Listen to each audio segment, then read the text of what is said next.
আমি আজকে বলে দিলাম, নাইলে আপনারা বলবেন যে আমি আপনাদের সতর্ক করিনি। আমি সতর্ক করে দিচ্ছি আপনাদের। আমার অন্য কোনো আকাঙ্ক্ষা নাই।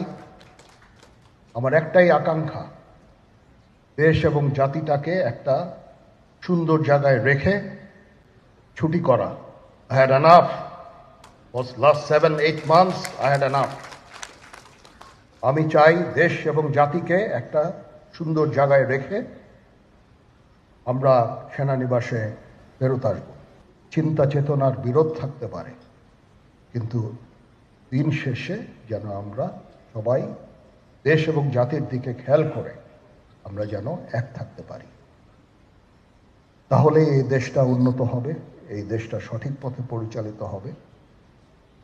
না হলে আমরা আরো সমস্যার মধ্যে পড়তে যাব। বিশ্বাস করেন,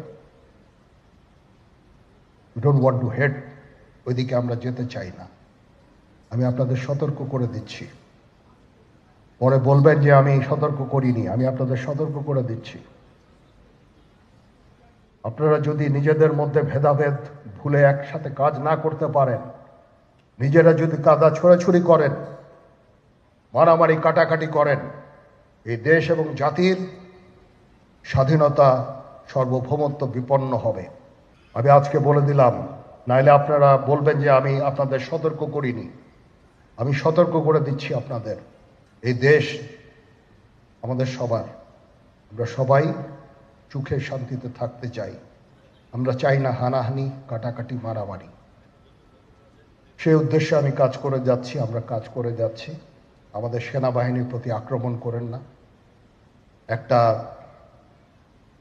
কমন জিনিস আমি দেখতে পাচ্ছি, সেনাবাহিনী এবং সেনা প্রধানের প্রতি বিদ্বেষ কারো কারো। কি কারণে আজ পর্যন্ত আমি এটা খুঁজে পাইনি। আমরা হচ্ছে একমাত্র ফোর্স যেটা আপনাদের জন্য কাজ করে যাচ্ছি, দাঁড়িয়ে আছি প্ল্যাটফর্মে। Of course navy and air force, navy chief আবার মন খারাপ করে করছে। Navy air force all, we all